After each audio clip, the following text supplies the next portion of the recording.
वास्तविक संख्याओं के लिए घातांक का नियमन, घातांक का सूत्र तुमको बता देते हैं, तुमको याद होना चाहिए। हम बताए थे 7 क्लास में a पर पावर 0 इज इक्वल टू 1 होता है। दूसरा बताए थे कि a पर पावर 1 इज इक्वल टू ये होता है। तीसरा बताए थे कि a पर पावर m इंटू a पर power n is equal to a पर पावर m प्लस n होता है। चौथा a पर पावर m भागा a पर power n is equal to a पर पावर m माइनस n। पांचवा a पर पावर m इंटू b पर power m is equal to A B पर होल पावर m। इस सब का जरूरत पड़ जाएगा तुमको, ठीक है। छठा a पर पावर m भागा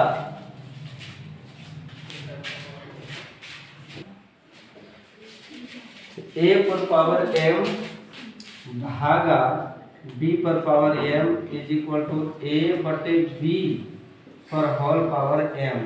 घातांक का जितने भी तुमको हम सूत्र बताए थे ना क्लास 7 और 8 में, फिर तुम लोग के लिए एक्सरसाइज 1.6 में लागू होने जा रहे हैं। जैसे a पर power minus m is equal to 1 बटे a पर पावर m दिए थे, और 8 नंबर में था कि 1 बटे a पर power m is equal to a पर पावर माइनस m। ऐसे करके हम तुमको बताए थे। 8 गो फॉर्मूला कंप्लीट था। एक और फॉर्मूला हमारा छूट गया, 9 फॉर्मूला a पर पावर m और फिर इस पर power m is equal to a पर पावर m इंटू m। ऐसे हुआ। अब यहाँ पर तुमको इसी फॉर्मूला पर हम एक एग्जांपल लेकर के बताते हैं। एग्जांपल लेते हैं, ठीक है। यदि यहाँ 64 पर पावर 3/2 होता तो यही ढंग का पावर दिखता है। 64 एग्जाम्पल में कहता है कि इसका मान ज्ञात कीजिए, क्या होगा। 64 पर पावर 3/2, 64 पर पावर 3/2, ठीक है। या एक और एग्जाम्पल की बात करें, 8 पर पावर 2/3, 8 पर पावर 2/3। तो इस प्रकार का तुम कभी मान निकालने के लिए सीखा नहीं था, ठीक है ना। आज देख लो इसका मान हम कैसे निकाल के दिखाते हैं। जैसे ये 3/2 जो है ना, तो हम इसको 3 गुने 1/2 कर सकते हैं कि नहीं। या तो फिर हम 1/2 गुने 3 कर सकते हैं कि नहीं, है। गुना का एक क्रम विनिमय नियम के आधार पर 3 गुने 1/2 बराबर होता है 1/2 गुने 3। ये गुना का क्रम विनिमय नियम है, क्रम विनिमय नियम, क्लियर। तो यहाँ इसलिए ऐसा बोले कि तुमने 3/7 को मान निकाल करके हम दिखाया था तुम लोगों ने, और हम बताए थे कि 3 इंटू 1/7। तो जानते हो कि 3 इंटू 1/7 का 0.242856 या 7, इसी प्रकार कुछ था, भुला गया, ठीक है। ऐसा था। तो उसी के आधार पर जब 1/7 के लिए हम 3/7 के लिए 3 गुने 1/7 करेंगे, तो यहाँ पर वही चीज करने जा रहे हैं। ये 64 है और 1/2 गुने हम 3 कर सकते हैं, कर सकते हैं 1/3। तब ये 1 को 3 से गुना करेंगे 3/2, तो 3/2 ही रह जाएगा। लेकिन अब यहाँ से कुछ आगे बढ़ना चाह रहे हैं। ये वाला फॉर्मूला यहाँ पर लिखा हुआ है m इंटू एन।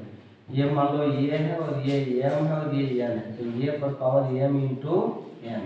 ऐसे अगर है नहीं तो 1/2 कहने का मतलब कि इसका वर्गमूल ज्ञात करना है। याद है ना तुम लोग को वर्ग और वर्गमूल में हम बताए थे ए पर power 1/2 is equal to under root ए।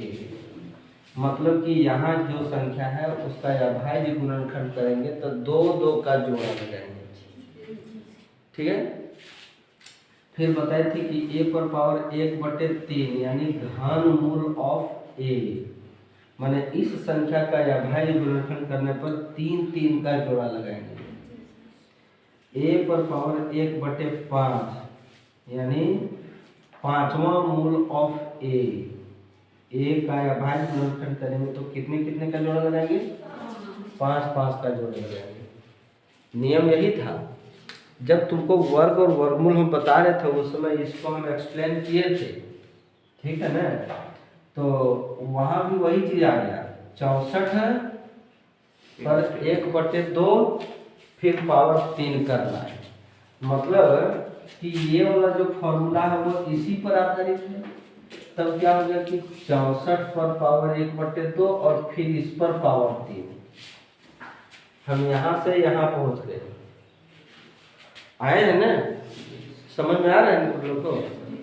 हैं? ठीक। अब 64 का अभाज्य गुणनखंड अगर हम करते हैं, नहीं बड़ी कोष्ठ लगाओ, अभाज्य गुणनखंड में 2 गुने 2 गुने 2 गुने 2, 2 गुने 4, 4 गुने 8, 8 गुने 16, 16 गुने 32, 32 गुने 64 पर पावर 1/2 और फिर इस पर पावर 3। 64 का अभाज्य गुणनखंड हम किए हुए हैं। किसी को दिक्कत है क्या? अब जब 1/2 है, जब हम यहाँ पर बोले थे कि 1 पर पावर 1/2, इसका मतलब है रूट अंडर ए, यानी इस संख्या का अभाज्य गुणनखंड करेंगे तो दो दो का जोड़ा लगाएंगे ना? नहीं, तो यहाँ पर 64 का अभाज्य गुणनखंड किए तो दो दो का जोड़ा लगाइए। बड़ी कोष्ठ यहाँ देते रहो। ये 2 का 1 2 दे दिए, फिर ये 2 का 1 2 दे दिए, फिर ये 2 का 1 2 दे दिए, और ऊपर में 3 अभी है। ठीक है। तब अब क्या हो गया? 2 दूनी 4 दूनी 8, 8 पर पावर 3। अब 8 पर पावर 3 हो गया, मैंने 8 गुने 8 गुने 8, तो 8 8 64। 64 को फिर हम कितना से गुना करेंगे? 8 से गुना करेंगे। तो 8 से 32 के 2 बाकी 3, और 8 से 48, 49, 50, 51, 512। इसका जो आंसर होगा वो 512 होगा। इसका आंसर कितना होगा? 512 होगा। ठीक है। अब इसमें से देखो जरा, बताओ इसमें हम क्या करेंगे? 8 गुने 1/3 गुने 2 करें इसी के जैसा। जरा देख लो गौर से तुम लोग, ये सही है या नहीं है? अब ऐसा करते हैं कि 8 पर पावर 1/3 और फिर इस पर पावर 2। 8 का हमको अभाज्य गुणनखंड करना है ना? ठीक है। 8 का हम अभाज्य गुणनखंड किए। अब यहाँ बड़ी कोष्ठ लिए। अभाज्य गुणनखंड करने के बाद हमको यहाँ बड़ी कोष्ठ लेना पड़ेगा, क्योंकि कोष्ठ यहाँ 2 को एक साथ मिल जाए, इसलिए बड़ी कोष्ठ लिए। और अब छोटी कोष्ठ लेकर के 8 को हम गुणनखंड करेंगे तो 2 गुने 2 गुने 2, और इस पर पावर 1/3 और फिर पावर इस पर। किसी को दिक्कत है क्या? ठीक है। अब 1/3 है तो हमको कितने का जोड़ा लगाना होगा? 3 का। यहाँ 1/2 था तो 2 का जोड़ा लगाए। यहाँ 1/3 है तो हमको 3 का जोड़ा लगा। जब 3 का जोड़ा लगाएंगे तो केवल 1 2 आएगा, और ऊपर में वहाँ पर 2 है, तो 2 गुने 2 = 4। इसका आंसर ये हो जाएगा। क्या ये समझ पाएगा? कुछ इसी प्रकार का प्रश्न तुम्हारे बुक में है। अभी और भी एग्जाम्पल लिख करके बता दें।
देखो ये कैसे बना है, ये तोड़ के रखी, यहाँ सही किया है ना। अब 64 का अभाज्य गुणनखंड किया तो इतना आया, ये मल्टीप्लाई यहाँ क्यों दे दो, नहीं देना था। अब यहाँ पर कितने कितने का जोड़ा लगाना है, 3 3 का जोड़ा लगाना है, ठीक है।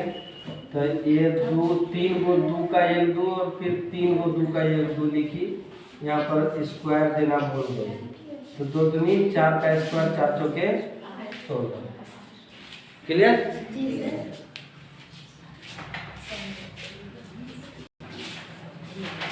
इसका मान निकालना है, यही कहा है ना, मान ज्ञात कीजिए।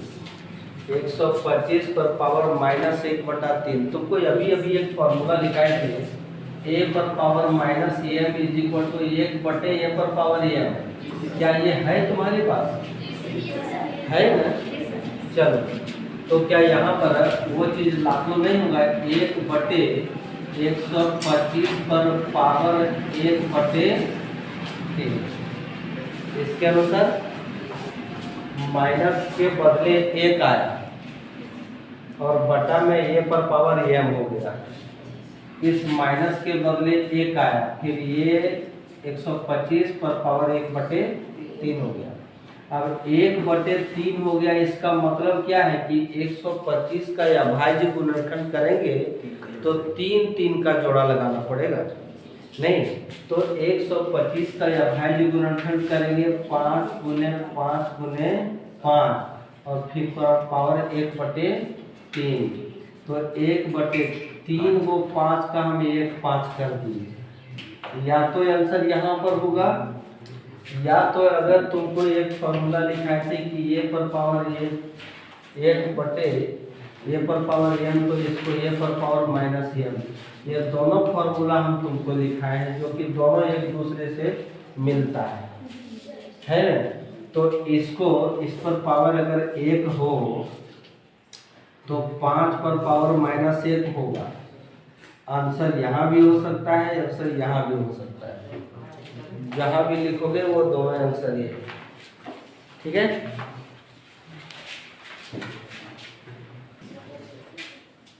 कि देखो ना, इसका मान ज्ञात करना है तो कैसे ज्ञात करेंगे।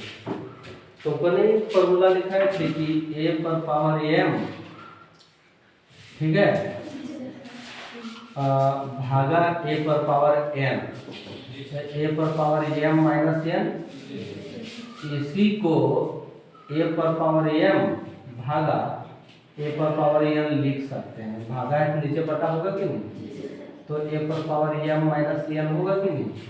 हम इसको क्या पढ़ेंगे, a पर पावर m भागा a पर power n is equal to a पर पावर m -n।